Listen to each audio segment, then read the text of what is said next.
Hello दोस्तों, आज हम देखने वाले हैं जो हाई कोर्ट का एग्जाम हुआ है उसका कंप्लीट सॉल्यूशन आज हम देखने वाले हैं। क्लियर है। यदि हम बात करें आज के एग्जाम के, तो आज के एग्जाम में कुछ ऐसा खास सवाल नहीं था। जो भी सवाल था बहुत ही नॉर्मल लेवल का सवाल ही पूछा गया था।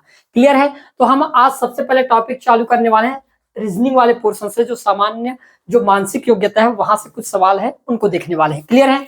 तो ध्यान से देखिएगा। पहला सवाल 41 नंबर का बोला गया है, नीचे दिए गए कथन एस और कारण आर के लिए सही विकल्पों को चुनकर बताना था। भाई अब हमारे पास कथन क्या दिखेगा, एड्स के लिए कोई टीका नहीं है।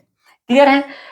फिर हमारे पास कारण दिया गया है, एड्स वायरस अपना आनुवांशिक कोड बदलता रहता है। यदि मैं कथन की बात करूं दोस्तों, तो वाकई में एड्स के लिए कोई भी अभी तक टीका नहीं बन पाया है।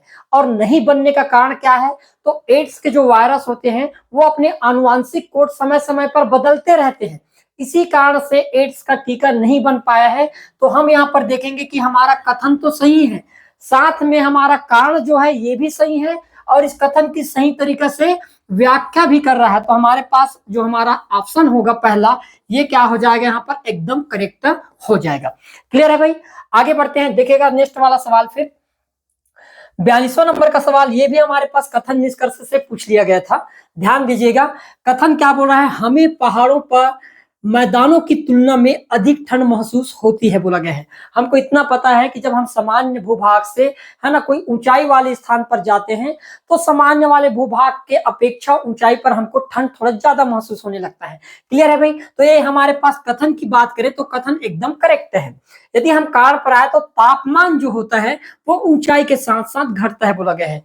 ये भी एकदम करेक्ट है। यदि हम ऊंचाई पर जैसे जैसे जाते जाते हैं वैसे वैसे हमको तापमान कम देखने को मिलता है। तो ये कारण भी हमारे पास क्या है, एकदम करेक्ट है। और इस कथन की सही तरीके से व्याख्या भी कर रहा है। तो यहाँ पर ए वाला जो ऑप्शन होगा दोस्तों, ये क्या हो जाएगा, हमारा एकदम करेक्ट आंसर हो जाएगा।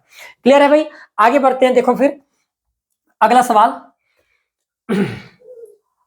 हमारे पास नेक्स्ट सवाल ये था, नीचे दिए गए अक्षर श्रृंखला में अगला पद कौन सा होगा, ये पूछ लिया गया है। अब हम ध्यान से देखेंगे कौन कौन सा था भाई हमारे पास। तो एक तो बी, डी, फिर एफ दिया गया है, फिर उसके बाद सी, एफ और फिर आई दिया गया है, उसके बाद डी, एच और फिर क्या दिया गया है, एल, और आगे कौन सा पद आएगा ये हमसे पूछा गया है। तो ध्यान दीजिएगा यहाँ पर बी के बाद हम ध्यान से देखेंगे तो बी के बाद आता है सी, मतलब एक ऐड किया गया है। उसी प्रकार सी में एक ऐड कर देंगे तो क्या आ जाएगा, तो आप कहोगे डी आ जाएगा।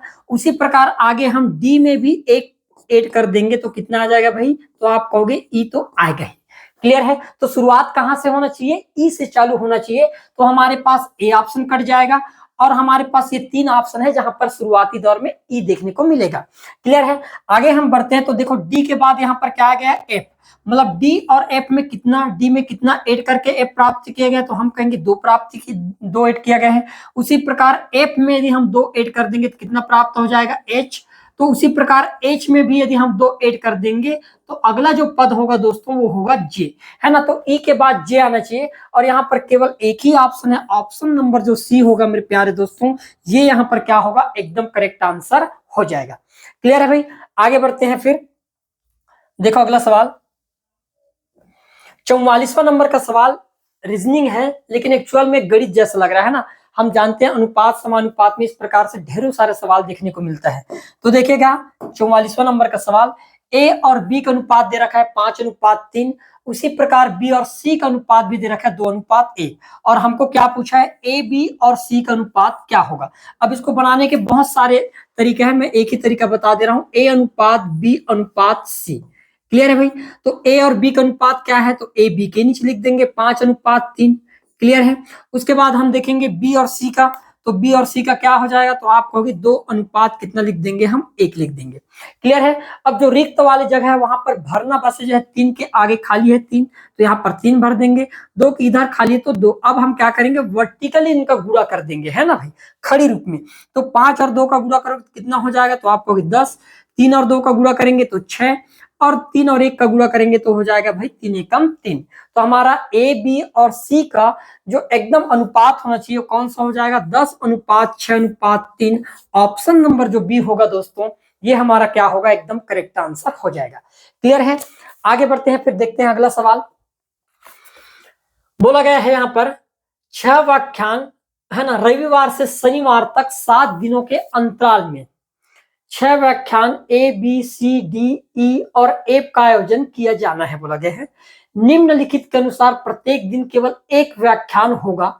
अब हम आपको यहाँ पर कोड दे दिया गया है। अब ध्यान से देखना, जब ऐसे सवाल मिल जाए तो इन सवालों को कैसे बनाना है। कहां से चालू हो रहा है भाई? रविवार से शनिवार तक। तो सबसे पहले लिख देंगे हम रविवार, फिर उसके बाद आता है हमारे पास सोमवार, फिर मंगलवार, फिर बुधवार, फिर गुरुवार, और फिर शुक्रवार, और फिर होता है भाई शनिवार।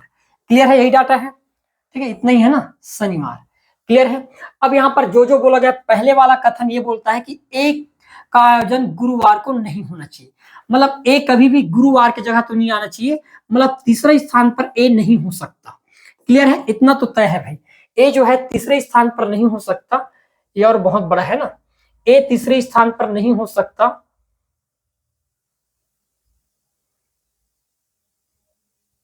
ठीक है, एक दिन तो छुट्टी पड़ेगा, है ना, एक दिन तो छुट्टी का होगा, तो तीसरे स्थान पर आएगा फिर तो, है ना, फिर तो एकदम 100% तीसरे स्थान पर ही आएगा।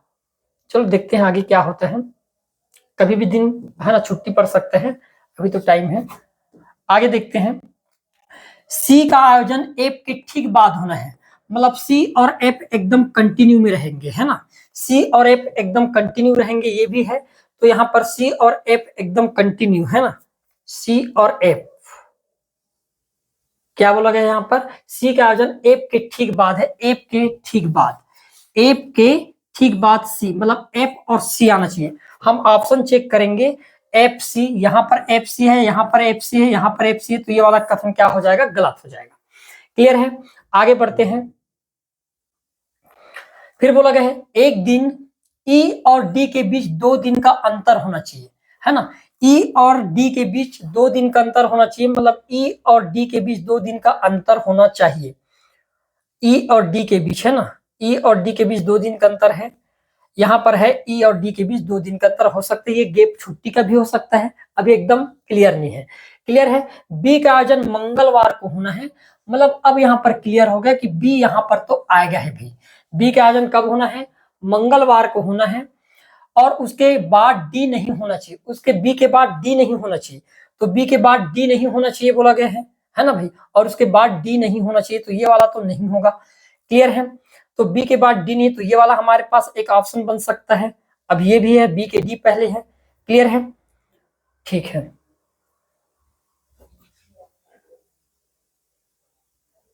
आगे डी नहीं होना चाहिए, नहीं है। अब हम देखेंगे यहाँ पर 2 दिन का गैप, बी और डी नहीं है ना, बी के बाद डी नहीं है, ये हमारे पास गलत है, तो ये, है ना, तो उस हिसाब से भी हम देखें, ठीक है, ऐसा नहीं होगा। 1 मिनट, है ना, 1 मिनट। फिर क्या बोला गया है, एक बार और हम देख लेते हैं। ए और डी के बीच 2 दिन का अंतर है, तो हो सकता है यहाँ पर ए हो जाए, है ना भाई, 2 दिन तक अंतर बनाना है। इस सवाल में बहुत ज्यादा गड़बड़ी लग रहा है ना, कोई सारी चीज एक साथ क्लियर नहीं हो पा रहा है। एक बार और हम क्लियर करते हैं।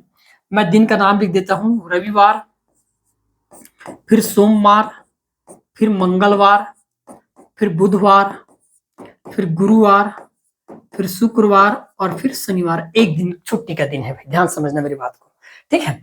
अब जो जो बोला गया है मैं सेम सेम लिखने वाला हूं कि ए का आयोजन गुरुवार को नहीं होना चाहिए, ये जगह गुरुवार को ए नहीं आ सकता, पहली चीज क्लियर है।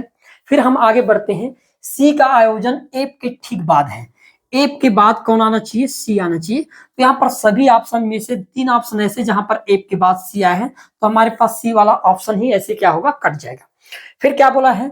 एक दिन का कोई व्याख्यान नहीं होगा, वह दिन शुक्रवार नहीं है, और वो दिन शुक्रवार नहीं है ना, मतलब शुक्रवार को छोड़कर बाकी दिन हो सकता है, ये भी बोला गया है ना, ध्यान समझना।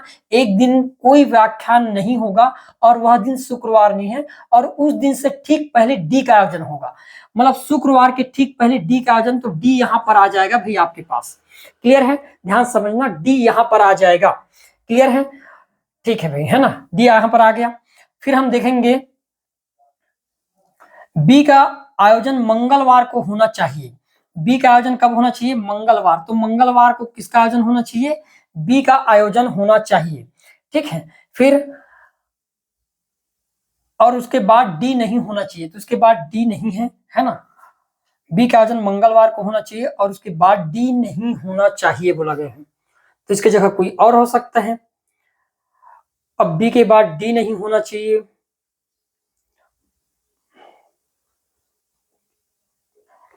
एफ और यहां पर सी, ये तो है डी एफ सी, कहीं पर है ऐसा नहीं। ये सवाल में कहीं ना कहीं गड़बड़ी है, बहुत ज्यादा गड़बड़ी है ना। ये सवाल विलोपित हो सकता है आपके, क्योंकि यहाँ पर कोई भी डेटा मैच नहीं कर रहा है। क्लियर है भाई, आगे बढ़ते हैं। देखो अगला सवाल फिर, स्तंभ एक में एक संख्या दी गई है जिसमें एक पद लुप्त है, सही विकल्प चुने जो उसी पैटर्न को जारी रखे और स्तंभ दो से रिक्त स्थानों को क्या करे, पूरी कर दे, ये पूछा गया है। तो हम ध्यान से देखेंगे, यहाँ पर कुछ कुछ डेटा को उठाएंगे जो एकदम हमारे लिए आसान कर देगा। जैसे हम देखेंगे यहाँ पर ये वाला सी वाला को ध्यान से देखना, मैं डायरेक्ट सी का ही निकालूंगा भाई, है ना। अब यहाँ पर क्या क्या दिया गया है, तो एक दिया गया है यहाँ पर एक, फिर उसके बाद दो, फिर उसके बाद तीन है, फिर उसके बाद पांच है, फिर उसके बाद आठ है, और फिर आगे क्या है पूछा गया है। तो ध्यान समझना यहाँ पर कौन सा पैटर्न अपनाया होगा। तो हम कहेंगे सबसे पहले तो एक और दो को जोड़ दिया गया है ना, इन दोनों को जोड़ दिया गया, एक और दो को जोड़ने पर कितना मिल जाएगा, तीन। उसके बाद दो और तीन को जोड़कर कितना प्राप्त कर लिया, पांच। उसके बाद तीन और पांच को जोड़कर कितना प्राप्त कर लिया है, आठ। तो हम आगे क्या करेंगे, पांच और आठ को जोड़कर कितना प्राप्त कर लेंगे, 13। मतलब इतना तो मैं कह सकता हूं कि भाई सी का पहला वाला होना चाहिए, सी का पहला 13। अब हम देखेंगे सी का एक कहां पर है, तो ये दोनों जगह है, बाकी जगह हमारे क्या हो जाएगा, कट जाएगा, क्योंकि यहाँ पर सी का 1 यहाँ पर, तो दोनों ऑप्शन हमारे यहीं पर क्या हो जाएगा दोस्तों, कट जाएगा। क्लियर है। अब हम देखना है, यहाँ पर हमको केवल चेक करना है ये वाला, कोई भी एक हम क्या कर लेते हैं, चेक कर लेते हैं। तो चलो ये वाला उठा लेते हैं, बी वाला। बी वाला में क्या दिया गया है, एक, फिर 6, फिर 15, और फिर उसके बाद ब्रैकेट है, फिर 45 है, फिर यहाँ पर 66 है, और फिर आगे 91। यही है भाई, 45 और 66 में अंतर करेंगे तो 21 का अंतर है, और यहाँ पर कितने का अंतर है, तो हम समझ गए कि यहाँ पर भी 25 का अंतर है ना। 66 और 91 में कितने का अंतर है, 25। फिर हम देखेंगे एक और 6 में अंतर कितने का है, 5 का है, और 6 और 15 में अंतर कितने का है, 9 का है। मतलब यहाँ पर देखोगे 21 से 4 बड़ा 25 है, और 5 से 4 बड़ा 9 है, तो आगे फिर 13 होना चाहिए अंतर। कितने का अंतर होना चाहिए, 13 का, है ना। और 15 और 13 को जोड़ेंगे तो कितना आना चाहिए भाई, 28। मतलब मैं कह सकता हूँ बी का कितना आ जाएगा, तीसरा। हम देखेंगे बी का तीसरा पहले वाले ऑप्शन में है, तो हमारा करेक्ट आंसर क्या हो जाएगा दोस्तों, ऑप्शन नंबर जो ए होगा ये हमारा क्या होगा, यहाँ पर राइट आंसर हो जाएगा। क्लियर है। आगे देखेंगे, ध्यान समझना, नेक्स्ट वाला क्या है, निम्नलिखित अनुक्रम में लुप्त संख्या आपको क्या करना है, ज्ञात करना था। क्लियर है भाई, यहां पर ध्यान देना, एक है, फिर उसके बाद 3, फिर उसके बाद 3, फिर 6, फिर उसके बाद 7, फिर उसके बाद 9, और उसके बाद क्वेश्चन मार्क, फिर 12, और फिर दिया गया है कितना, 21 भाई। ध्यान समझना। तो एक चीज हम कहेंगे यहां पर, ध्यान देना, एक तो इतना है, 3 दूनी 6 हो गया, मतलब 3 जोड़ा गया यहाँ पर, फिर उसके बाद 3, 6 में 3 जोड़ने पर 9 मिल गया, फिर यहाँ पर 9 में हमने 3 जोड़े तो कितना मिल गया, 12 मिल गया। इस प्रकार से बढ़ते हुए जा रहा है। क्लियर है। तो हम आगे हम क्या करेंगे यहाँ पर भाई, एक में 2 जोड़ने पर कितना मिलेगा, आप कहोगे 3, फिर 3 में 4 जोड़ा गया है तब कितना मिला है, तो आप कहोगे 7, है ना। तो आगे हम क्या जोड़े, तो हम कहेंगे फिर आगे तो हमको 6 जोड़ना पड़ेगा भाई, है ना। और 7 और 6 को जोड़ेंगे तो कितना मिल जाएगा हमको, 13, और 13 में फिर 8 जोड़ेंगे दोस्तों तो कितना मिल जाएगा, 21 मिल जाएगा। तो यहाँ पर करेक्ट आंसर क्या होना चाहिए, ऑप्शन नंबर जो डी होगा ये हमारा क्या होगा, राइट आंसर हो जाएगा। क्लियर है। आगे बढ़ते हैं फिर, देखो अगला सवाल, निम्नलिखित श्रृंखला में अगली संख्या कौन सी, ये पूछा गया है। अब श्रृंखला क्या है, ध्यान देना, 4 है, फिर 6 है, फिर 12 है, फिर 14 है, फिर आपके पास 28 है, और फिर आगे 30 है, और पूछ दिया गया है क्वेश्चन मार्क, ये वाला। क्लियर है। तो हम यहाँ पर देखेंगे, कई सारे लोग यहाँ पर भ्रमित हो रहे हैं, तो ये 4 हमारे लिए एकदम वेस्टेड डेटा है भाई। हो सकता है 4 इधर आगे वाले पद का सोल्यूशन हो, तो हम क्या करेंगे, यहीं से देखेंगे कि भाई 6 का दुगना है 12, 14 का दुगना कितना होता है 28, तो 30 का दुगना कितना हो जाएगा, तो हम कहेंगे 30 का दुगना होता है 60। तो उस हिसाब से ऑप्शन नंबर जो बी होगा दोस्तों, ये क्या होगा, हमारा करेक्ट आंसर हो जाएगा यहाँ पर। क्लियर है। आगे बढ़ते हैं, एक निश्चित कोड भाषा में मंकी को फलाना लिखा गया है तो उसी कोड भाषा में टाइगर को आप क्या लिखोगे, ये पूछा गया है। क्लियर है? तो यहाँ पर हम लिख लेते हैं, इसको इस साइड कर देते हैं, ठीक है, ऐसे। मंकी,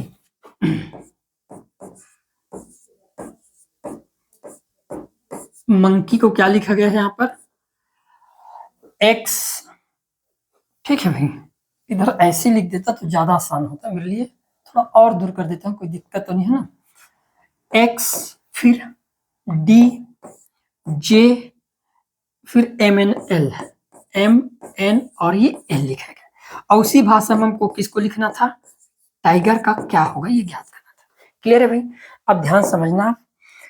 अब मैं आपसे सिंपल सिंपल पूछूंगा कि y के जस्ट पहले क्या आता है, तो आप कहोगे x आता है। तो r के पहले क्या आता है, तो आप कहोगे r के पहले क्या आएगा भाई, q आता है। तो जो भी आंसर होगा आपके पास q से चालू होना चाहिए, और एक ही ऑप्शन था q वाला, ऑप्शन नंबर पहला। तो इसका करेक्ट आंसर क्या हो जाएगा दोस्तों, ऑप्शन नंबर जो ए होगा यहाँ पर हमारा क्या होगा, राइट आंसर हो जाएगा। क्लियर है? बाकी तो चेक करना ही नहीं है यहाँ पर। नेक्स्ट देखेंगे, निम्नलिखित को सम्मिलित करना है। ये हमारे पास शब्द है और इस साइड दिए गए रखा है दर्पण छवि, मिरर इमेज। क्लियर है? अब हमको पता है मिरर इमेज में क्या होता है, उल्टा बनना चालू होता है। उल्टा मतलब जहां खत्म होता है वहीं से शुरुआत होता है, बोला गया है। अब यहाँ पर यदि माउथ की बात करें तो यहाँ पर अब जो भी डेटा होगा उसी से रिलेटेड होगा, माउथ का वही अक्षर होगा, तो ए का दूसरा, है ना, तो बहुत आसान है। तो ये दो ऑप्शन ऐसे ही आपके पास कट गया। फिर प्रॉपर का, अब प्रॉपर का ये होगा भाई, प्रॉपर का चौथा, है ना। सी का चौथा कहां पर है, सी का चौथा है, यहां पर भी सी का चौथा है। बी का देख लेते हैं, नेशनल का ये वाला होगा, और क्या होगा, पहला, बी का पहला, तो ये, तो ऑप्शन नंबर जो बी होगा दोस्तों, ये हमारे क्या होगा, करेक्ट आंसर होगा। ये तो एकदम बच्चे टाइप का सवाल था, है ना भाई, कुछ था ही नहीं इन सवालों पर। आगे बढ़ते हैं। अब ध्यान से देखिएगा, दिए गए श्रृंखला में गलत संख्या का आपको क्या करना था, पता लगाना था। हमारे पास संख्या क्या क्या दिया है, तो आप कहोगे एक संख्या दिया है 7, फिर 28 है, फिर दिया गया है 63, फिर हम कहेंगे 124, आगे क्या है भाई 215। अब आगे तो आप समझ जाओगे क्या है। तो मैं इतना जानता हूं कि भाई 2 का क्यूब कितना होता है, तो आप कहोगे 8, और 8 में 1 कम करके क्या प्राप्ति किया गया है, यहाँ पर 7 प्राप्ति किया गया है ना। उसी प्रकार 3 का क्यूब कितना होता है, तो आप कहोगे 3 का क्यूब होता है 27, और इसमें 1 जोड़कर प्राप्त किया है। 1 कितना किया है, 1, इसमें 1 कम किया है, यहाँ पर 1 जोड़कर कितना प्राप्त कर लिया, 28। यदि हम बात करें 4 का क्यूब कितना होता है, तो आप कहोगे 64, और 64 में 1 कम करके कितना प्राप्त किया है, 63।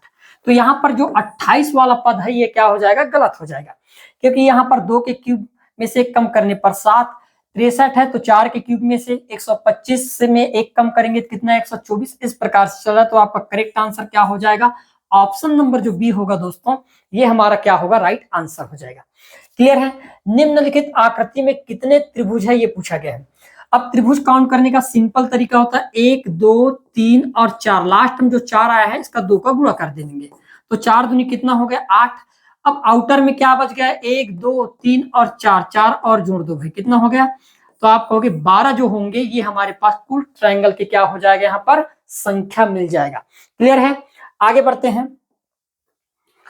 निम्नलिखित को सार्थक क्रम में जोड़ना है, हाथी, बिल्ली, मच्छर, बाघ और व्हेल।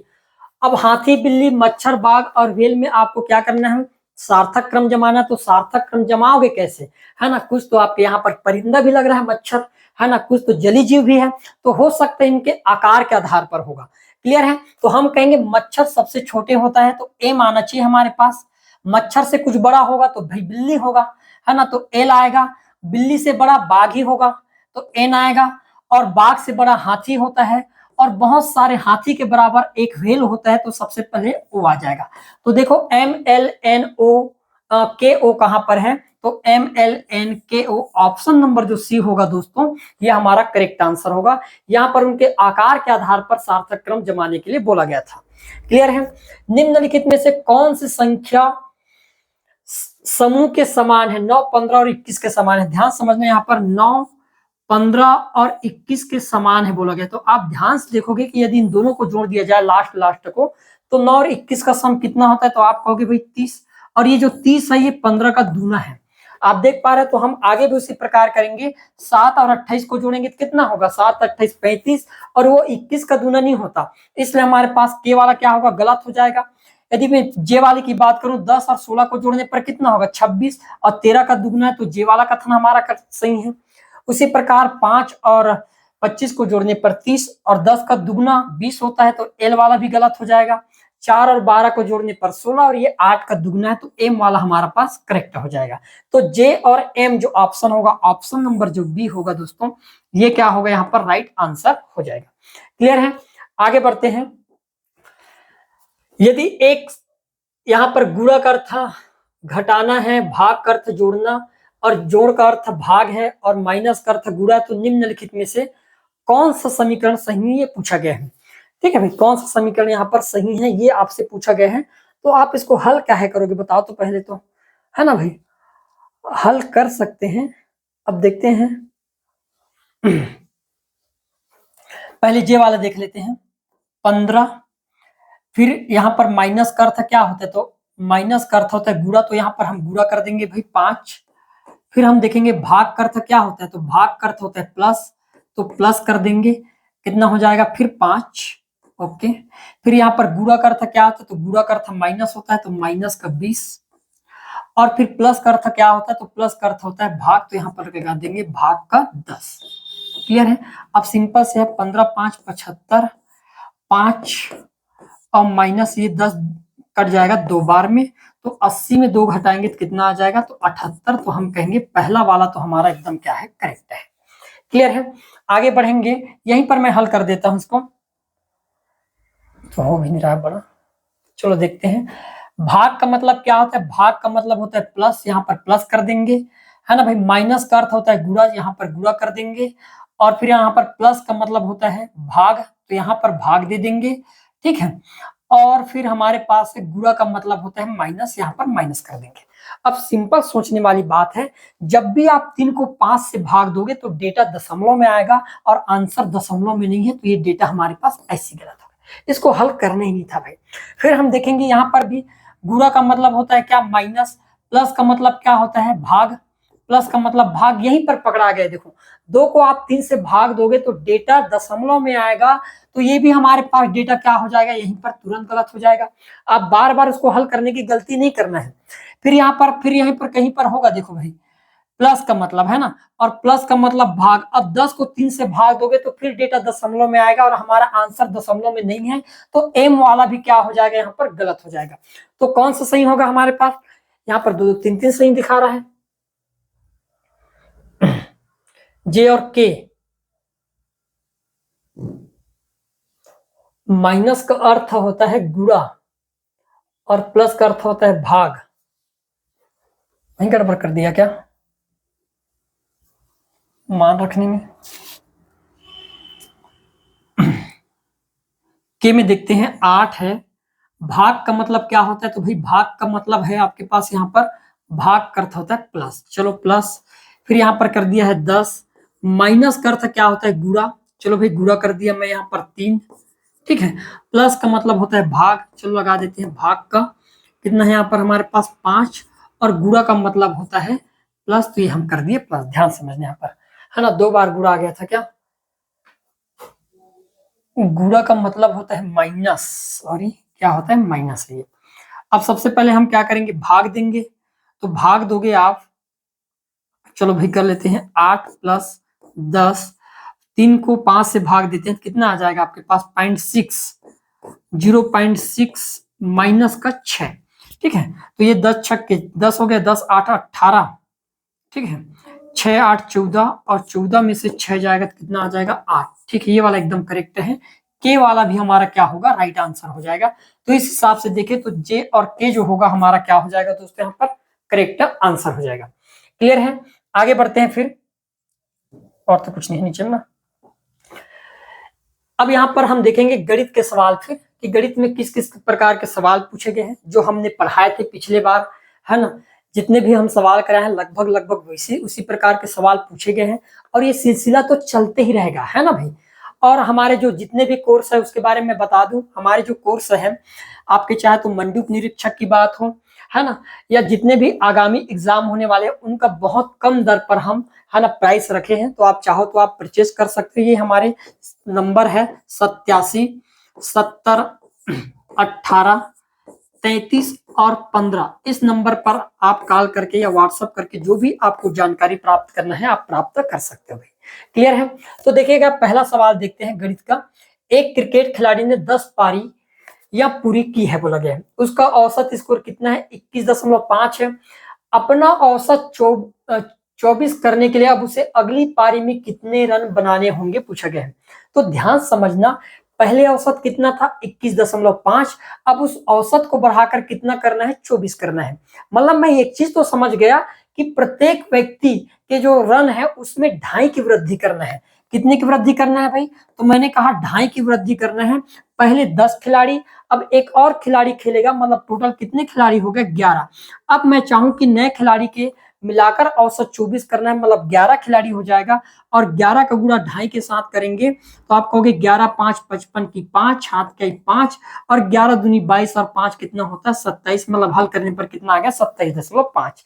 मतलब जो नए खिलाड़ी है उसको पहले वाले औसत से 27.5 रन अधिक लाना है। और पहले वाला औसत कितना है? तो आप कहोगे 21.5, और दोनों को ऐड कर देंगे तो दोस्तों आ जाएगा कितना? 49। मतलब नए खिलाड़ी को यदि औसत 24 करना है तो कितने रन बनाना पड़ेगा? 49 रन बनाना पड़ेगा। तो ऑप्शन नंबर जो सी होगा ये हमारा क्या होगा? करेक्ट आंसर हो जाएगा। क्लियर है? फिर यहाँ पर निम्नलिखित को सम्मिलित कीजिए बोला गया है। और इस प्रकार के सवाल ये मेरे पढ़ाए हुए हूबहू सवाल है। यदि आप अमीन पटवारी के पेज को देखोगे मेरे यहाँ पर 2D 3D वाला, तो ये सवाल आपको हूबहू मिल जाएगा। क्लियर है? इसमें कोई दो मत वाली बात नहीं। देखते हैं, लंबवृत्तीय बेलन का पृष्ठीय क्षेत्रफल। तो लंबवृत्तीय बेलन का पृष्ठीय क्षेत्रफल क्या होता है भाई? तो आप कहोगे कि लंबवृत्तीय बेलन का 2πr(h) होता है। तो ए का कौन सा हो जाएगा? चौथा। ए का चौथा, तो दो ऑप्शन आपके ऐसे ही क्या हो जाएगा? कट जाएगा। क्लियर है? बेलन का आयतन का फार्मूला क्या होता है? तो πr² होता है। तो बी का 1 होना चाहिए, और बी का 1 यहाँ पर दूसरा ऑप्शन में है। तो आपका करेक्ट आंसर क्या हो जाएगा? ऑप्शन नंबर जो बी होगा दोस्तों ये करेक्ट हो जाएगा। क्लियर है? आगे बढ़ते हैं। एक संख्या अभाज्य है। अब कोई संख्या मान लो अभाज्य संख्या है, तो अभाज्य संख्या का डेफिनेशन क्या होता है? तो अभाज्य संख्या का सिंपल डेफिनेशन ये होता है कि कोई भी ऐसी संख्या जिसके मैक्सिमम या मिनिमम 2 फैक्टर हो, है ना, उन 2 फैक्टर में एक तो स्वयं होगा और एक होगा। क्लियर? तो हम कहेंगे एक संख्या अभाज्य है, इसका मतलब अभाज्य होने के लिए हम कहेंगे तो क्या होना चाहिए? जिसके केवल 2 गुणनखंड हो, जिसमें एक या स्वयं हो। तो हम कहेंगे ए का कौन सा आ जाएगा? तो दूसरा। अब ए का दूसरा यहाँ पर 2 ऑप्शन में है भाई, तो हमारे 2 ऑप्शन यहीं पर क्या हो गया? कट गया। क्लियर है? आगे बढ़ते हैं। एक संख्या भाज्य संख्या, ये भाज्य संख्या मतलब कि 2 या 2 से अधिक संख्याओं द्वारा क्या हो? विभाजित हो जाओ। उस प्रकार की संख्या को क्या बोलते हैं? भाज्य संख्या कहते हैं। तो हम देखेंगे भाज्य संख्या, इसका मतलब जिसके एक से अधिक गुणनखंड है, मतलब बी का क्या आ जाएगा? तीसरा। और बी का तीसरा आपके पास बी ऑप्शन में, तो हमारा करेक्ट आंसर क्या होगा? ऑप्शन नंबर जो बी होगा दोस्तों ये हमारा क्या होगा? करेक्ट आंसर होगा। कई लोगों को लगता है कि भाई टाइम मैनेज नहीं होता, कैसे टाइम मैनेज होगा? आप चारों के चारों ऑप्शन को लेकर चल रहे हो, भाई उनको काट दो, आके 2 ही पता है तो 2 के अकॉर्डिंग आप क्या कर सकते हो? करेक्ट आंसर ज्ञात कर सकते हो। क्लियर है? आगे बढ़ते हैं। देखो अगला सवाल फिर। बैडमिंटन खेलने के लिए इस्तेमाल किए जाने वाले शटल कॉक का आकार संयोजन होता है बोला गया है। अब अक्सर आप बैडमिंटन खेलते हैं तो उसमें शटल कॉक क्या होता है? कई सारे लोगों को तो यही समझ नहीं आया कि भाई शटल कॉक है क्या, है ना। तो शटल कॉक मतलब दोस्तों एक आकृति ऐसा होता है, ठीक है, और फिर यहां से एक इस प्रकार से ऐसे जाता है, ठीक है, ये ऐसे खींचा रहता है। ये होता है आपके पास शटल कॉक, जिसको आप सामान्यतः चिड़िया विड़िया बोल देते हो, है ना। खेलने के टाइम क्या बोल देते हैं? चिड़िया वगैरह बोल देते हैं। ये होता है हमारे पास क्या? Shuttlecock. अब इसकी आकृति पूछ दिया गया कि किस आकृति का है, तो सबसे पहले हम देखेंगे कि जो नीचे वाला है गोलार्ध है, क्या है? तो ये क्या होगा भाई? एक गोलार्ध होगा, गोलार्ध का हिस्सा है ना। तो गोलार्ध से बना है। यदि मैं पूरे की बात करूं, यहां से ऊपर वाले की बात करूं, तो ये छिन्नक नजर आ रहा है। क्या है भाई? छिन्नक। छिन्नक मतलब बाल्टी नुमा। तो ये क्या होगा? हमारे लिए छिन्नक हो जाएगा, ठीक है, छिन्नक हो जाएगा। तो हमारा करेक्ट आंसर क्या होगा? एक तो छिन्नक और एक गोलार्ध का आकृति का होता है। तो करेक्ट आंसर क्या हो जाएगा हमारे पास? एक तो शंकु का छिन्नक है और एक गोलार्ध है। तो के और एल क्या है भाई, ऑप्शन नंबर जो पहला होगा के और एल, ये हमारा क्या होगा दोस्तों, करेक्ट आंसर हो जाएगा। क्लियर है, आगे बढ़ते हैं। उस बिंदु का निर्देशांक ज्ञात कीजिए जो बिंदुओं ए 1 और 1 है, फिर -3 एवं बी का मान है -3 और 9 को मिलाने वाली सरल रेखा को 1 और 3 के अनुपात में क्या करें, अंतर प्रक्षेपित करें। अब ध्यान समझना, यदि ऐसे सवाल आ जाए निर्देशांक का, मैं पढ़ाया इन सवालों को, है ना, चाहो तो आप देख लेना भाई वीडियो को। ये हमारे पास ए बिंदु है जिसका निर्देशांक क्या है, तो हम कहेंगे निर्देशांक हमारे पास निर्देशांक दिया गया है ना, x1 और y1 का मान कितना दिया है, तो हम कहेंगे यहाँ पर 1 और 1 दिया है -3।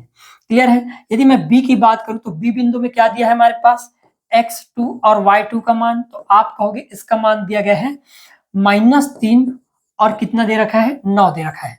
और इसको किस अनुपात में मिलाना है भाई, तो अनुपात का मान दिया गया है, मतलब m अनुपात n का मान भी दे रखा है, 1 अनुपात कितना दे रखा है, 3 दे रखा है। तो हमको अनुपात पूछना था, इसके निर्देशांक क्या होंगे ये बताना था दोस्तों। तो ध्यान समझना, यदि मैं पहला निर्देशांक मान लो x निकालना चाहूं तो फार्मूला क्या होता है, तो आप याद रखना m, है ना, उसके बाद m के बाद क्या हो जाएगा, x2 प्लस यहाँ पर n, फिर क्या हो जाएगा x1 अपान क्या हो जाएगा हमारे पास m प्लस n हो जाता है। ये हमारे पास फार्मूला है। दूसरा ज्ञात करने तो कैसे निकालोगे, तो m यहाँ पर हम लिख देंगे y2 प्लस n y1 अपान क्या लिख सकते हैं यहाँ पर m प्लस n के रूप में हम क्या कर सकते हैं, निर्देशित कर सकते हैं।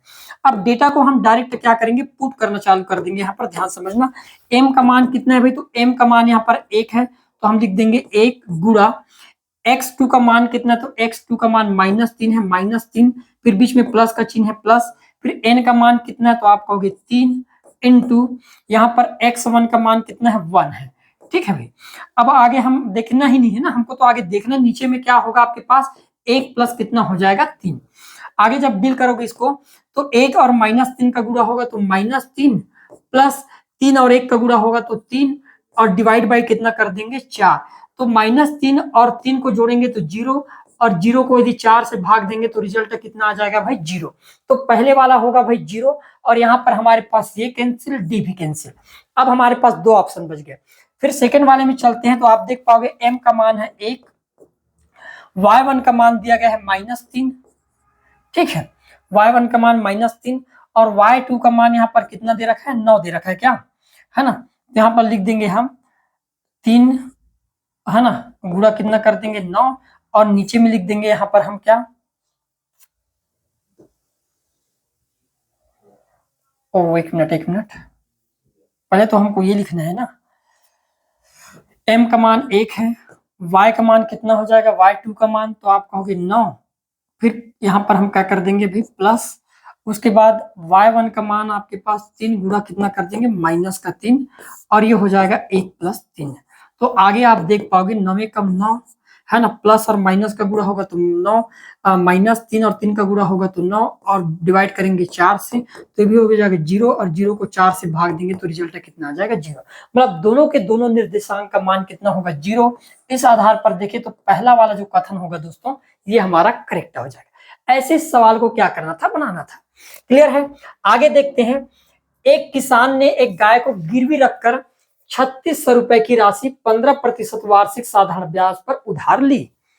4 वर्षों के बाद उसने 4000 रुपए नगद देकर तथा गाय लौटाकर अपना खाता चुकता कर दिया। तो गाय का मूल्य ज्ञात करके आपको क्या करना था, बताना था। अब सिंपल चीज बताओ भाई मुझे, 1 साल में 15% ब्याज लगता है तो भाई 4 साल में कैसे 15 चौक 60% का ब्याज नहीं लगेगा, आपको भी लगेगा, है ना भाई। अब हम कहेंगे कि भाई टोटल राशि कितना है 3600 का 1% कितना होगा, आप कहोगे भाई 36 होगा। गुणा कर देंगे तो कितना हो जाएगा, तो 36 छक्के 6 छक 0 हो गया ना, 6 छक 36 और ये 2160 रुपए का टोटल ब्याज बना। जिसमें से आप देख पा रहे हैं 4000 पे किया, मतलब मूल से 400 ज्यादा पे किया है तो 400 को हम क्या कर देंगे भाई, कम कर देंगे। तो 2160 में 400 को कम करेंगे तो कितना आ जाएगा 1760 जो होगा दोस्तों, यही आपके क्या गाय का मूल कीमत होगा। ऑप्शन नंबर जो डी होगा ये क्या हो जाएगा यहाँ पर हमारा एकदम राइट आंसर हो जाएगा। क्लियर है भाई, आ रहा है समझ में। आगे बढ़ते हैं। देखो अगला सवाल फिर, त्रिभुज एबीसी में भुजा बीए पर एक बिंदु डी तथा भुजा बीसी पर बिंदु ई इस प्रकार स्थित है कि डी पैरेलल है एसी के, बोला गया है। यदि बीडी का मान ए, डीए का मान बी और डी का मान एक्स तथा एसी का मान वाई हो तो निम्नलिखित में से कौन सा कथन सत्य है। अब मेरे प्यारे दोस्तों इतना याद रखना, यदि ये मिड पॉइंट है, ध्यान समझना, यदि ईडी जो होगा ये मिड पॉइंट है और सीए के पैरेलल है तो मेन कंडीशन होता है यदि y का मान 2 होगा तो x का मान हमेशा क्या होगा, आधा होगा। उसी प्रकार यदि b से d तक का मान 1 होगा तो मैं 100% कह सकता हूं तो b से a तक का मान उसका डबल होगा। होगा कि नहीं होगा भाई, डबल होगा। क्लियर है। तो अब हम देखेंगे यहाँ पर हमको तो निकालना है किसका, x और y का मान, तो मैंने कहा x बटे y। क्लियर है। अब x का मान किसके बराबर होगा, a के बराबर, तो y का मान किसके बराबर होगा, तो ये पूरे के बराबर होगा क्योंकि ये 2 है और ये पूरे 2 है। तो a प्लस में क्या लिख दूंगा यहाँ पर, डायरेक्ट b लिख दूंगा। अब x का टर्म हम दिया है तो x बराबर y का उधर गुणा कर देंगे तो y a y बटे a प्लस जो b होगा यही हमारा क्या हो जाएगा, यहाँ पर एकदम करेक्ट आंसर होगा। और ये हमारे पास ऑप्शन नंबर जो बी है इसमें दिखाई दे रहा है, तो ऑप्शन नंबर बी जो होगा दोस्तों ये करेक्ट आंसर होगा। क्लियर है भाई। आगे बढ़ते हैं फिर, गुणनखंड विधि द्वारा वर्गमूल ज्ञात करने के लिए निम्नलिखित चरणों को सही क्रम में व्यवस्थित करके आपको बताना था। अब हमारे पास यहाँ पर 5 पद दिया गया है, दिए गए अंक के गुणनखंड ज्ञात करेंगे, 2-2 समान अंकों का समूह बनाएंगे, वर्गमूल के अंदर के अंक को लिखेंगे, प्रत्येक समूह से एक अंक निकालेंगे और उन अंकों का गुणा करेंगे। तो सिंपल समझ के देखो कि एक तो उन अंकों का गुणा करेंगे तभी हमको डायरेक्ट डेटा मिलेगा भाई, मिलेगा। तो आप कहोगे ओ कहाँ कहाँ पर है, तो आप कहोगे ओ 2 ही ऑप्शन में, तो हमारे 2 ऑप्शन ऐसे क्या हो गए, कट गए भाई। फिर हम देखेंगे वर्गमूल के अंदर अंक को रखेंगे। सबसे पहले जब हम वर्गमूल निकालते हैं तो यहाँ पर हम अंकों को रखते हैं, जो भी आपका होगा एक्स वाई जेड, यही होता है भाई। तो ये हमारे पास पहला होना चाहिए कि अंकों को लिखें, वर्गमूल के अंदर के अंकों को लिखें, ये हमारा क्या होगा, पहला टर्म होना चाहिए। तो एम कहां पर है, तो आप कहोगे सी ऑप्शन में एम से स्टार्ट हो रहा है, तो हमारा करेक्ट आंसर क्या हो जाएगा दोस्तों, ऑप्शन नंबर जो सी होगा ये हमारा यहाँ पर राइट आंसर हो जाएगा। क्लियर है। आगे बढ़ते हैं, नीचे दिए गए निर्देश कथन एस और कारण आर के लिए सही विकल्पों को चुनकर बताना था। एबीसी की भुजाओं के मध्य बिंदुओं को मिलाकर पी क्यू आर बनाया गया है। ये मिड पॉइंट है भाई, आपके पास ए बी का मिड पॉइंट आर, बीसी का मिड पॉइंट पी और एक सी का मिड पॉइंट हमारे पास क्या है, क्यू आर। इनको मिलाकर एक और ट्रायंगल बना दिया है। आपको पता होना चाहिए जब मिड पॉइंट से हम इस प्रकार से मिला देते हैं, ये सेंट्रॉइड पर डिपेंड करता है, और जब बात सेंट्रॉइड की हो तो मिड पॉइंट से मिलते ही जो भी अंदर में आकृति बनेगा वो सब के सब बराबर हो जाएगा। तो ये भी एक भाग, इसका भी एरिया एक भाग, इसका भी एरिया एक भाग, और इसका सबके सब एरिया क्या हो जाएंगे, बराबर। और चूंकि मिड पॉइंट है तो एरिया बराबर होगा तो हाइट भी बराबर हो जाएगा। ध्यान समझना मेरी बात को। तो वही जो क्षेत्रफल होगा पी क्यू आर मतलब कोई एक की बात कर रहा है ना, पी क्यू आर अंदर का एरिया एक और बाहर पूरे के एरिया तो एक, एक, दो, दो और तीन, तीन और एक कितना होगा, 4। तो पहला वाला कथन हमारा क्या होगा दोस्तों, एकदम करेक्ट है। क्लियर है। फिर दो समरूप त्रिभुजों के परिमापों का अनुपात दोनों त्रिभुजों के संगत ऊंचाई के बराबर होता है, ये भी हमारे पर करेक्ट है, क्योंकि परिमाप बोला गया है, यहाँ पर क्षेत्रफल बोलता तो संगत ऊंचाई के वर्ग के समानुपाती होता, लेकिन यहाँ पर केवल परिमाप के बारे में बोला गया है, इसलिए ये केवल ऊंचाई के क्या हो जाएगा, अनुपातिक हो जाएगा। तो ये हमारे पास, ये भी हमारे पास कारण भी हमारे पास एकदम करेक्ट है। क्लियर है। हमारे पास कारण भी एकदम करेक्ट है, और ये कारण ये इस बात से पुष्टि तो नहीं कर रहा है ना, तो हमारे पास दोनों सही है, और लेकिन ये सही व्याख्या नहीं कर रहा है, क्योंकि भाई एक परिमाप के ऊपर है, दूसरा क्षेत्रफल। तो हमारा करेक्ट आंसर क्या होगा, ऑप्शन नंबर जो भी होगा राइट हो जाएगा। क्लियर है। आगे बढ़ते हैं, किसी अंक का 25% 80 है तो अंक ज्ञात कीजिए। भाई 25%, मुझे बोल दिया किसी संख्या का 25%, आपको पता है वो संख्या तो 100% का होगा ही, मानते हो कि नहीं मानते हो, आपको कि जी है ना। यदि कोई संख्या का 25% 25 है तो संख्या 100% होगा।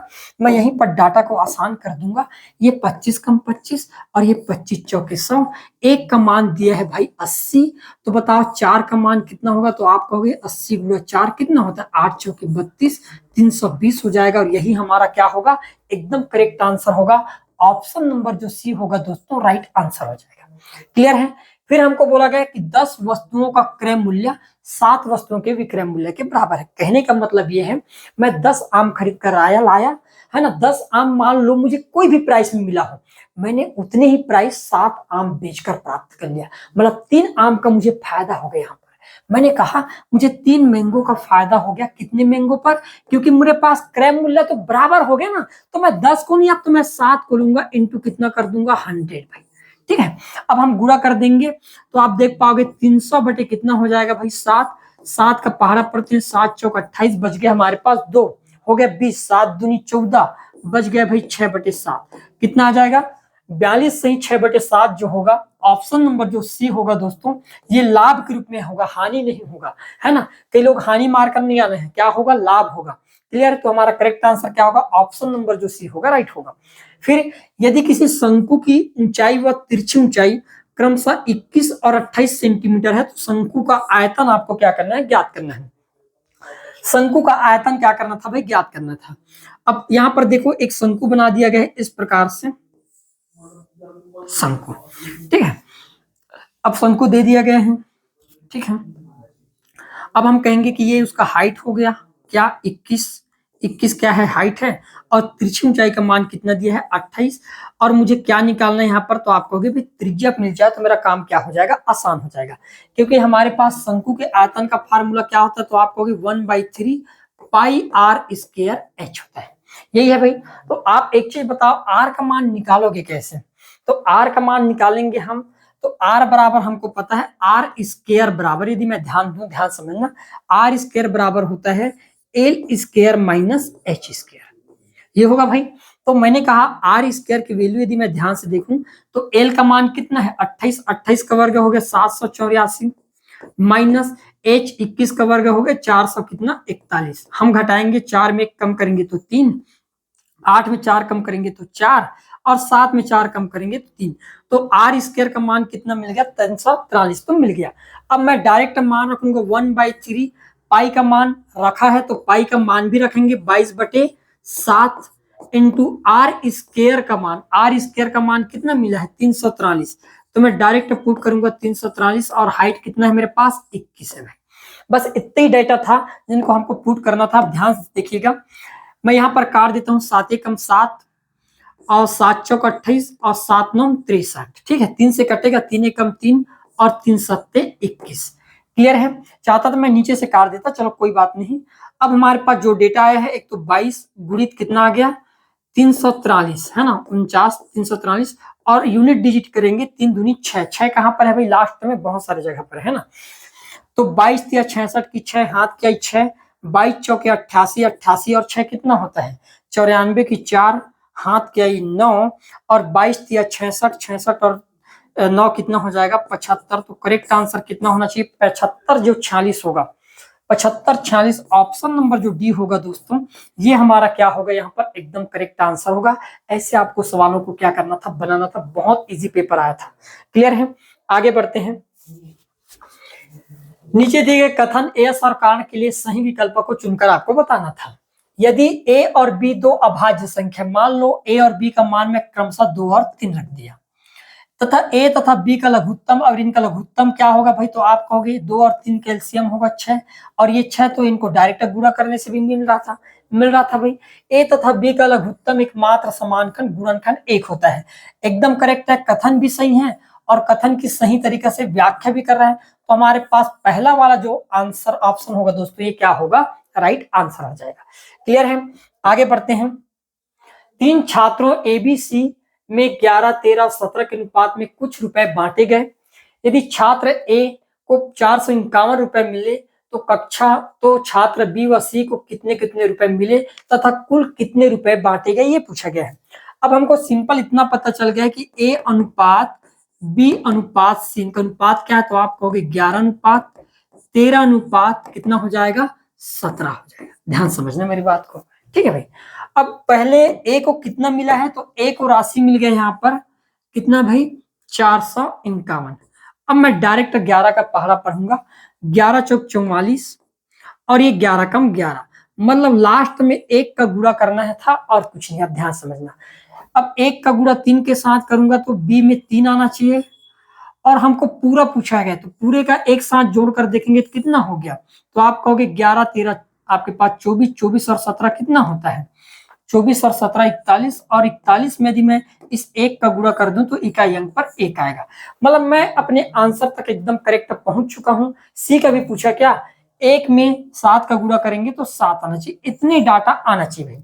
अब ध्यान समझना, बी का छात्र का हिस्सा 533 है, 3 आया है, करेक्ट है, आगे कुछ करने की जरूरत नहीं है।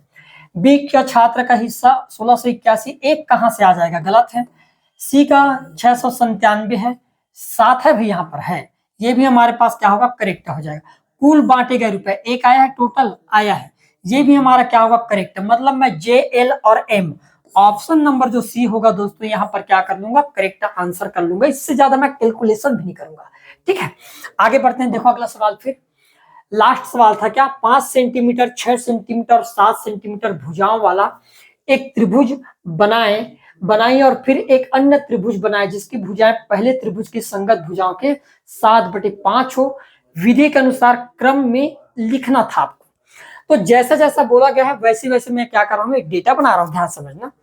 मुझे क्या बोला गया है, सबसे पहले तो एक त्रिभुज बनाने के लिए बोल दिया है, मैंने चाह के एक त्रिभुज बना लिया इस प्रकार से, त्रिभुज ए बी और सी, है ना, त्रिभुज ए बी और सी, क्लियर है। त्रिभुज ए बी और क्या कर दिया मैंने, सी कर, ध्यान समझना। अब क्या बोला गया है, सबसे पहले हम क्या करेंगे, त्रिभुज का निर्माण करेंगे भाई, जब तक त्रिभुज नहीं बनाएंगे हमारा काम बनेगा नहीं, तो ये हमारे क्या होना चाहिए, पहला। अब देखो एम कहां पर है, तो एम दो जगह है, तो दो डेटा को मैं ऐसे क्या कर दूंगा, काट दूंगा। आगे क्या बोला गया है, आगे हम क्या करेंगे कि भाई ए के विपरीत भुजा, ये हमारे पास दूसरा होना चाहिए, ए के शीर्ष ए के विपरीत भुजा बीसी के साथ न्यून कोण बनाते हुए किरण बी एक्स से खींचा गया। चलो यहां से मैं किरण खींच देता हूं, जिसका नाम क्या रख दिया हूं मैं, बी एक्स, कुछ इस प्रकार से, क्या बी एक्स एक किरण है जो यहाँ पर कितने डिग्री का कोण है, जो थीटा डिग्री कोण है, ये एक न्यून कोण है, क्लियर है। तो ये मेरे पास दूसरा होना चाहिए। फिर तीसरा ये होना चाहिए मेरे पास, ये है ना, B5, नहीं ये नहीं होगा, तीसरा ये नहीं होगा, हमारे पास O वाला होगा, है ना, O वाला जो होगा हमारे पास तीसरा वाला होगा। बी एक्स पर 7 बिंदु लिख देंगे, ये हो जाएगा हमारे पास B1, ये हो जाएगा B2, ये 3, फिर ये 4, फिर ये 5, फिर ये 6, और ये फिर हम क्या कर देंगे, 7 लिख देंगे, क्लियर है। फिर क्या बोला गया है, उसके बाद हम ये हमारे पास चौथा पद होगा, B5 को C से मिला देंगे। अब हम क्या करेंगे यहाँ पर, भाई B5 को मैं C से मिला दूंगा, B5 को किससे मिला दिया मैंने, C से मिला दिया, क्लियर है। फिर क्या बोला गया है, और BC, है ना, और B7 से होकर B5 के समानांतर रेखा खींचना है, रेखा खींचना है जो कैसे हो, समानांतर, और ये समानांतर रेखा BC को C पर प्रतिच्छेद करे। जब हम इस रेखा को आगे बढ़ाएंगे तो किस बिंदु पर मिले, C डैश पर क्या करे, प्रतिच्छेद करे, बोला गया, क्लियर है। आगे फिर हम क्या लिखेंगे, हमारे पास तीसरा चौथा हो गया। फिर ये हमारे पास लास्ट पद होना चाहिए भाई, पांचवा पद। कैसे होगा पांचवा पद, वो भी देख लेते हैं। अब हम क्या करेंगे, यहाँ पर C से होकर CA के समानांतर एक रेखा खींचे जो विस्तारित रेखा BA को A से A डैश पर प्रतिच्छेद करे। कहां पर, A डैश पर, किस बिंदु पर, A डैश पर। AC के समानांतर एक क्या करेंगे, हम रेखा का निर्माण करेंगे, और इस प्रकार से हमारा क्या होगा, आकृति बन जाएगा। तो कौन सा होगा भाई, सबसे पहले ये होगा हमारे पास M, M के बाद L, M के बाद L, O N और लास्ट में के। तो ऑप्शन नंबर जो ए होगा दोस्तों, ये हमारा क्या होगा, करेक्ट आंसर होगा। तो इस प्रकार से सवाल पूछा गया था मैथ्स में, और मैथ्स वाला जो पोर्शन था बहुत इजी था, कोई बहुत बड़े भारी भरकम सवाल नहीं पूछे गए थे। अब हम बात करते हैं यहाँ पर जीके जीएस वाले पोर्शन की, क्लियर है। तो देखिएगा, सबसे पहले सामान्य अध्ययन एवं योग्यता परीक्षण के ऊपर हम बात करते हैं। मैं पहले ही बता दिया हूं, हमारे आगामी मंडी निरीक्षक, एएसआई और जितने भी एग्जाम होने वाले हैं उन सभी के लिए ये हमारे पास नंबर है ना, 87 70 18 33 और 15, इस नंबर पर आप संपर्क करके जो भी आपको कोर्स परचेस करना है उसको आप देख सकते हो भाई, है ना। आपको पूरे भू ऐसे कंटेंट मिलेंगे जो व्यापम द्वारा पूछे जा रहे हैं, बिल्कुल टेंशन ना ले, हर एक चीज का बेहतरीन सोल्यूशन मिलने वाला है। क्लियर है? तो हम पहले बात करते हैं पहले सवाल का। निम्नलिखित कथन एस और कारण आर को पढ़कर सही चुनिएगा। कथन था ओलंपिक चैंपियन नीरज चोपड़ा को भारतीय सेना में लेफ्टिनेंट कर्नल की मानद रैंक से सम्मानित किया गया है। कारण था क्योंकि उन्होंने ऑपरेशन सिंदूर में अपनी बहादुरी का क्या दिया था, परिचय दिया था, ये बोला गया है। अब भाई हम इतना जानते हैं कि नीरज चोपड़ा जो है ऑपरेशन सिंदूर में, कहां से नीरज चोपड़ा आ जाएगा, है ना? नीरज चोपड़ा भाला फेंकने वाला है, वो ऑपरेशन सिंदूर में क्या करेगा, है ना? तो यहाँ पर हमारे पास कारण क्या है, गलत है। लेकिन इतना है कि ओलंपिक चैंपियन में नीरज जो चोपड़ा था उसको लेफ्टिनेंट कर्नल के मानद रैंक से सम्मानित किया गया है। तो इस हिसाब से देखेंगे तो ऑप्शन नंबर जो सी होगा दोस्तों, ये क्या होगा, करेक्ट आंसर हो जाएगा। अगला सवाल देखते हैं। भारत के दिए गए नगरों को उत्तर से दक्षिण के क्रम में व्यवस्थित करना। उत्तर से दक्षिण, उत्तर में सबसे पहले क्या आएगा, पहलगाम। पहलगाम कहां पर है, जम्मू कश्मीर में है। तो सबसे पहले स्टार्ट के से होना चाहिए। उसके बाद आगरा आ जाएगा, के बाद एल, और एक ही ऑप्शन में ऑप्शन नंबर डी जो होगा ये आपका करेक्ट आंसर हो जाएगा। अगरिया जनजाति किसकी पूजा करते हैं? अब अगरिया जनजाति की बात करें तो अगरिया जनजाति का मेन जो काम था वो लोहा पर आधारित था, इसलिए लोहासुर का क्या करते हैं लोग, पूजा करते हैं। अब आप तो सुने नहीं होंगे लोहासुर, महिषासुर, इनका सब नाम सुने, असुरों असुरों की बात करें, है ना? तो यहाँ पर बात करें तो ये लोहासुर करेक्ट होगा। अस्तोमा सदगम्य तमसोमा ज्योतिर्मय, ये जो कथन है प्रार्थना कहां से ली गई है, तो आपको पता होना चाहिए कि भाई ये उपनिषद से लिया गया। तो ऑप्शन नंबर जो बी होगा ये करेक्ट हो जाएगा। क्लियर है? आगे बढ़ते हैं। भारतीय वन स्थिति रिपोर्ट 2023 के अनुसार निम्नलिखित में से कौन सा वन और वृक्ष आवरण में अधिकतम वृद्धि दर्शाने वाले राज्यों का आरोही क्रम है, बोला गया है। अब आरोही क्रम की बात करें तो सबसे ज्यादा है आपके पास आरोही, मतलब आपको कैसे करना है भाई, घटते क्रम में लिखना है ना, आरोही।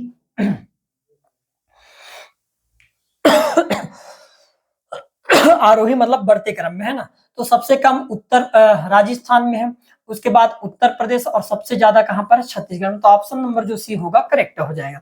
आगे बढ़ते हैं। निम्नलिखित में से कौन कृषि वित्त के संस्थागत स्रोतों में शामिल नहीं है?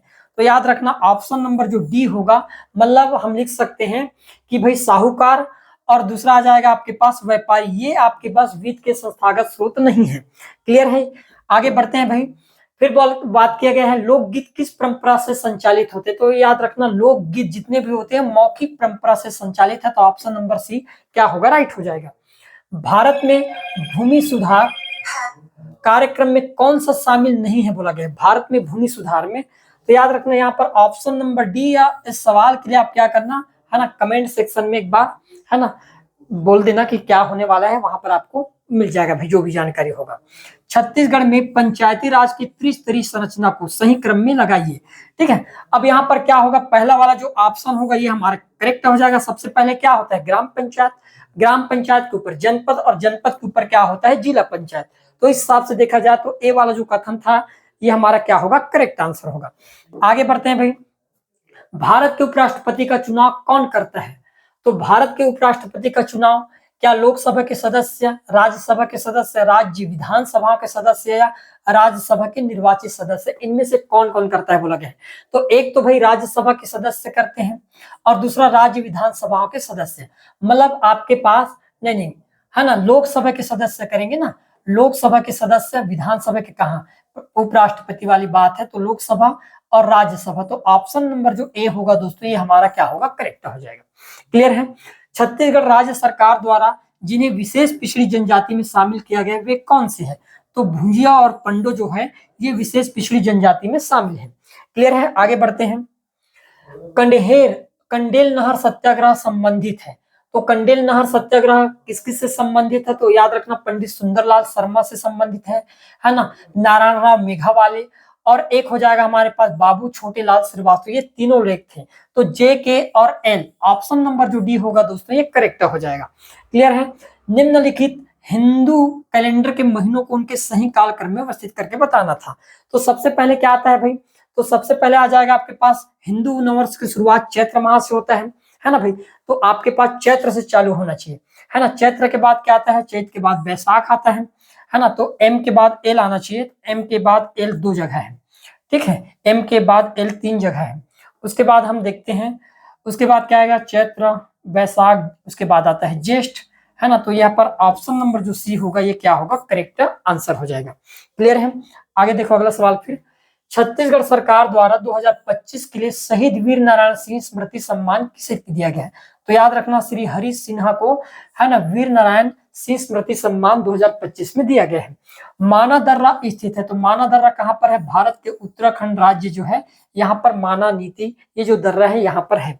भारत में किस संवैधानिक संशोधन द्वारा शिक्षा को मौलिक अधिकार का दर्जा प्रदान किया गया। तो याद रखना 26वां संविधान संशोधन जो हुआ था इसमें मौलिक अधिकार के रूप में शिक्षा को दर्जा दिया गया है।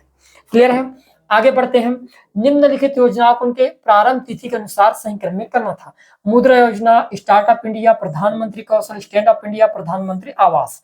तो सबसे पहले हम देखेंगे भाई के मुद्रा योजना सबसे पहले आया था, उसके बाद प्रधानमंत्री योजना, तो के बाद ओ, है ना, फिर एम भी करेक्ट है यहाँ पर, तो एल एम देख लेते हैं। उसके बाद स्टार्टअप इंडिया आया था, तो ऑप्शन नंबर जो सी होगा क्या हो जाएगा, हमारा करेक्ट आंसर हो जाएगा। छत्तीसगढ़ पंचायती राज अधिनियम के अनुसार ग्राम सभा की बैठक कितने महीनों में कम से कम एक बार आयोजित किया जाना चाहिए। तो हर 3 महीने में एक बार आयोजित किया जाना चाहिए, ये हमारा क्या होगा, करेक्ट आंसर हो जाएगा।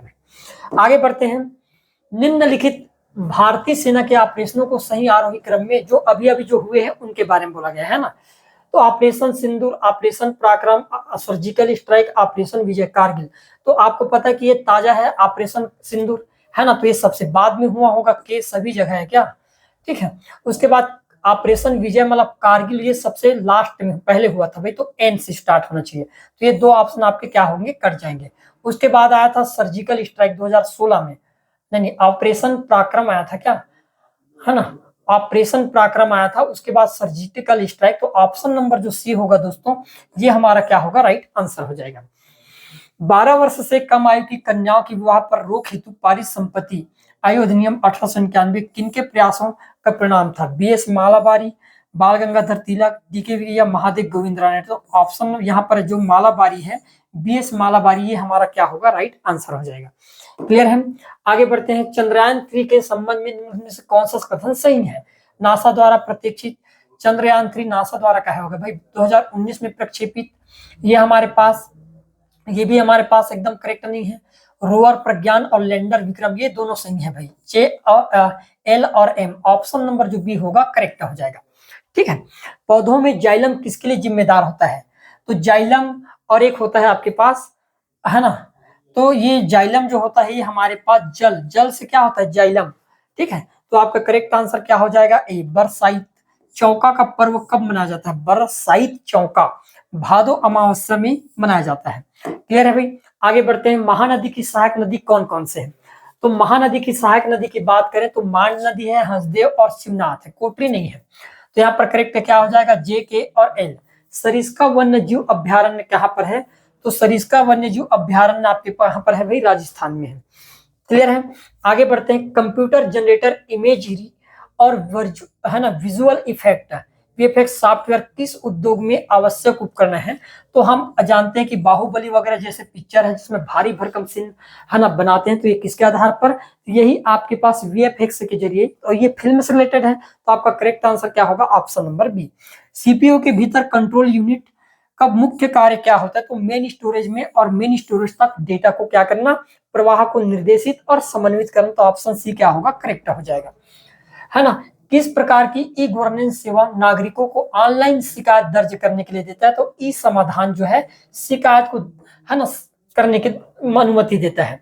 नीचे दिए गए कथन और कार्य के लिए सही विकल्प चुनना था। गूगल स्कॉलर शोध के लिए सत्यापित शैक्षणिक सामग्री प्रदान करता है। यह विश्वसनीयता के लिए सहकर्मी समीक्षित जनरल थीसिस या सम्मेलन पेपर को शुद्धि, तो ये दोनों सही है और इसकी सही व्याख्या करता है। तो ऑप्शन नंबर ए होगा आपका करेक्ट है। क्लियर है। आगे बढ़ते हैं भाई, Ayushman Bharat digital mission ABDM का कौन सा घटक अस्पतालों के बीच रोगी डेटा का सुरक्षित आदान प्रदान करने के लिए है। तो यूनिफाइड हेल्थ जो इंटरफेस है ये आपके लिए, है ना, सुविधा प्रदान करता है। ठीक है भाई। निम्नलिखित में से एंटीवायरस सॉफ्टवेयर क्या लाभ है। मेल हमलों को रोकना, वायरस का पता लगाना, सभी फाइलों को स्वतः बैकअप होने या सिस्टम को सुरक्षा। तो जे भी सही है, ए के भी सही है और एम, है ना, ये तीनों काम करता है। सभी फाइलों को स्वतः बैकअप होने में काम नहीं करता भाई एंटीवायरस। ठीक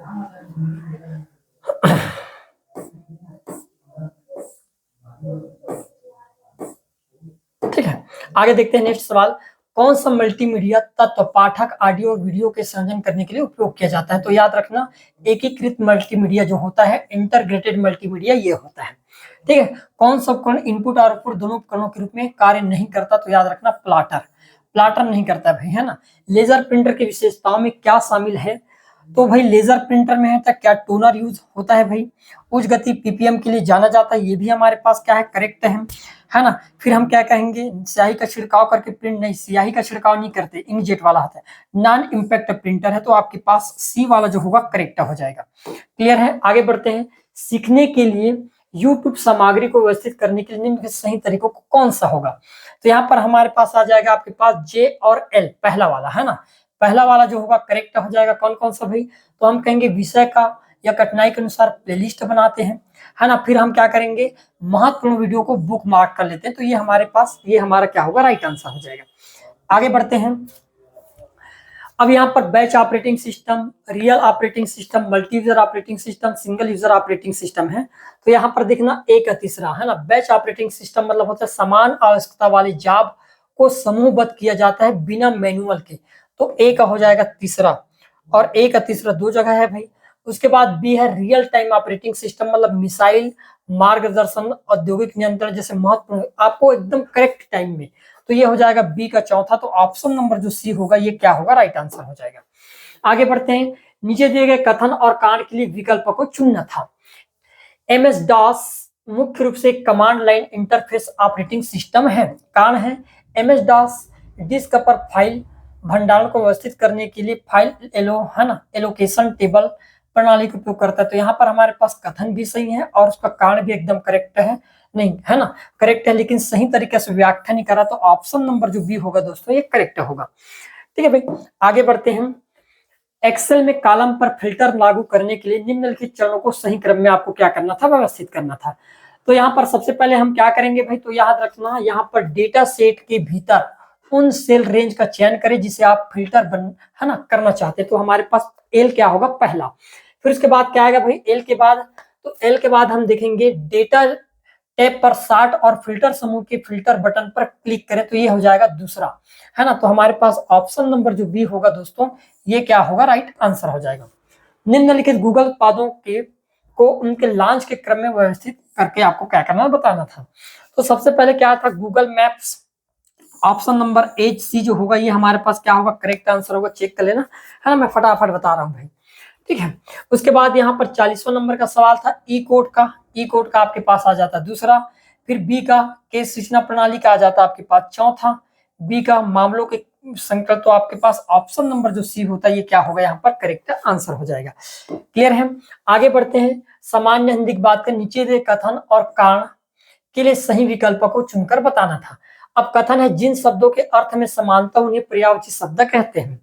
क्या बोला गया, अर्थ में समानता, है ना भाई, शब्दों के अर्थ में, बिल्कुल भाई, संस्कृत में इनकी अधिकता है। कारण है हिंदी के पर्यायवाची शब्द संस्कृत के तत्सम शब्द जिन्हें हिंदी भाषा ने ज्यों का त्यों ग्रहण कर लिया, तो आपके पास जो पहला वाला जो होगा ये करेक्ट हो जाएगा। ठीक है, वह मुश्किल से सो पाया वाक्य में संयुक्त क्रिया का कौन सा प्रकार है? तो ये वह मुश्किल सो पाया है, ये अवकाश बोधक है, इतना याद रखना है। आगे बढ़ते हैं। निम्नलिखित में से कौन सा शब्द तत्सम है? क्या है, सतसई, सितार, सीख और शिक्षा। तो करेक्ट आंसर क्या हो जाता, शिक्षा भी, है ना। फिर आगे बढ़ते हैं।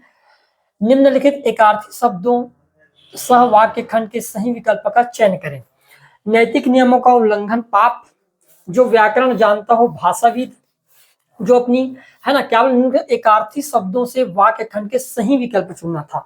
नैतिक नियमों का उल्लंघन, मान लो आप कोई भी नैतिक नियम है उसको उल्लंघन करते तो वो क्या पाप कहलाता है भाई।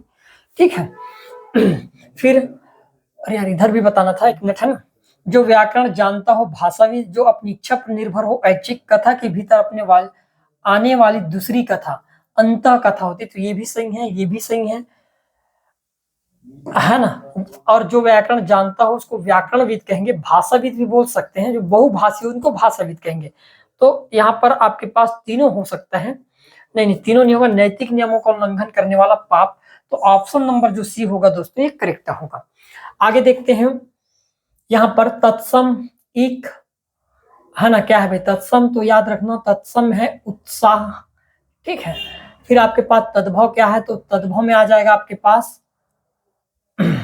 तद्भव है आपके पास एक। देशज क्या है, तो देशज है आपके पास कटोरा, और विदेशज है आपके पास कीमत, ठीक है। तो ऑप्शन नंबर जो बी होगा दोस्तों ये राइट आंसर हो जाएगा। क्लियर है। देवर्षि में प्रयुक्त संधि कौन सा है, तो देवर्षि में आपके पास गुण स्वर संधि है, ठीक है। यथाशक्ति में अवयभाव समास है आपके पास। आगे बढ़ जाते हैं, निर्देश नीचे दिए गए कथन और कारण को सही से बताना था भाई। सर्वनाम उस अभिकारी शब्द को कहते हैं जो पूर्वापर संबंध से किसी भी संज्ञा के बदले आता है, एकदम करेक्ट बात है। कारण है हिंदी में कुल 11 सर्वनाम है। अब 11 सर्वनाम है, ये भी हमारे पास सही है, तो लेकिन सही व्याख्या नहीं करा, तो ऑप्शन नंबर जो बी होगा दोस्तों राइट हो जाएगा। सरस्वती का पर्यायवाची निम्नलिखित में से कौन सा नहीं है बोला गया, भारती, शारदा, भामा और है ना वागीश्वरी, तो क्या होगा सी जो होगा ये नहीं है। जातिवाचक संज्ञा है प्रोफेसर, वर्षा, मिठास और ज्वालामुखी, तो कौन कौन सा है भाई, तो ये हमारे पास प्रोफेसर है जातिवाचक, है ना। वर्षा, वर्षा भी हमारे पास जातिवाचक है। यदि हम बात करें मिठास ये भी है, तो हमारे पास तीनों करेक्ट हो जाएगा। क्लियर है। हिंदी के स्पर्श व्यंजन क्रमशः क व वर्ग से प वर्ग तक को उच्चारण स्थान के आधार पर व्यवस्थित करना है। दंत, तालु, कंठ, मूर्धा और ओष्ठ। तो सबसे पहले क्या आता है भाई, कंठ से चालू होता है ना भाई, कंठ के बाद क्या होगा, तो भाई तालु। तो हमारे पास ऑप्शन नंबर जो बी होगा दोस्तों ये राइट हो जाएगा। म वर्ण का उच्चारण स्थान बताइए, तो म वर्ण का उच्चारण होता है ओठ से, है ना, याद रखना। आगे बढ़ते हैं, यहाँ पर इंग्लिश वाला पार्ट है आपके पास, है ना। इंग्लिश में मान लो कोई इशू हो, कहीं दिक्कत लगे, तो बिल्कुल कमेंट सेक्शन में आपको जो भी जानकारी हो मिल जाएगा भाई, ठीक है। यहाँ पर आपके पास पहला था आपके पास मैच द फॉलोइंग, जैसे आपके पास मिस्ट्रॉम है ना, क्या है मिसेंथ्रो। फिर उसके बाद आपके पास पेसिमिस्ट था, पेशेंट था, उसके बाद आपके पास प्लेगिरिस्ट था, है ना। तो इसका क्या हो जाता, ऑप्शन नंबर जो भी होता है ये आपके पास करेक्ट हो जाता। फिर इसी प्रकार arrange the following word in the correct dictionary order and choose the opinion that so the correct arrangement बोला गया है। तो सबसे पहले क्या होगा, आपको डिक्शनरी के अकॉर्डिंग करना है। तो भाई सबसे पहले सीसी आता है, सीसी आया है, सीसीओ। अब यहाँ पर सीसीएल है, तो एम से स्टार्ट होना चाहिए क्या।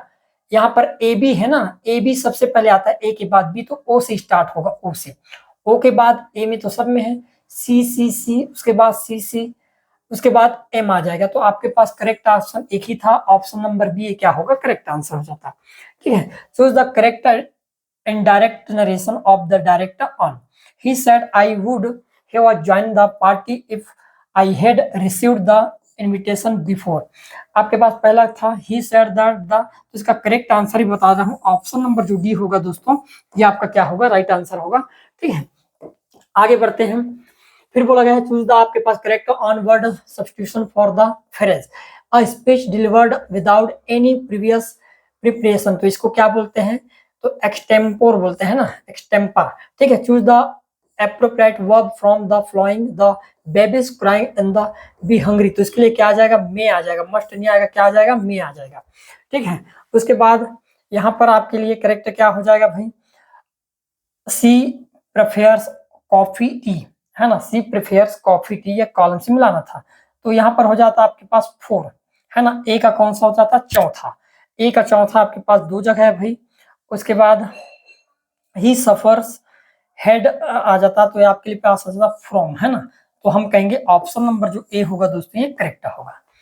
फिर choose the correct pair of word that are antonyms of the, क्या है ये, प्रिजर्वेंस, है ना। तो इसका क्या हो जाएगा आपके पास, प्रिजर्वेंस में के और एम है ना, रेसिग्नेशन हो जाएगा और एक सरेंडर हो जाएगा।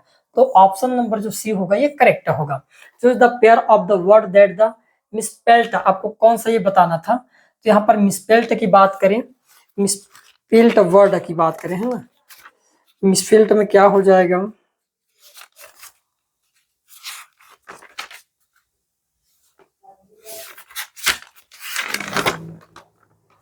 मिसस्पेल्ट कौन सा नंबर का है, 93 नंबर का सवाल है।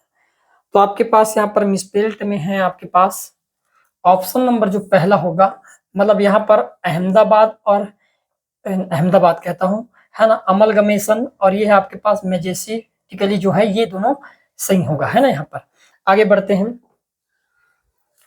नेक्स्ट वाले का 94 का आपके पास आ जाएगा द एनुअल वाला, है ना। ऑप्शन नंबर जो बी होगा दोस्तों ये करेक्ट हो जाएगा। यदि हम बात करें 95 नंबर इंग्लिश में, तो 95 का हो जाएगा चीयरफुल जो होगा आपके पास ऑप्शन नंबर जो सी ये करेक्ट होगा। उसके बाद हम आगे बात करें 96 का, तो ये आपके पास सी वाले जो है दोनों करेक्ट है, लेकिन सही गलत है ना।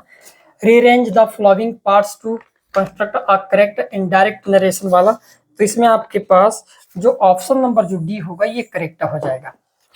आगे हम बात करते हैं 98 का, तो 98 का इसमें थोड़ा डाउट है ना, इसमें डाउट है। इसमें आ जाता नो आर्टिकल, है ना। Honesty is the best policy, तो इसमें कोई आर्टिकल नहीं है। और जो लास्ट वाला सवाल है आपके पास, है ना, इसमें आपके पास रिजेशन सही है, लेकिन रीजन जो है गलत है।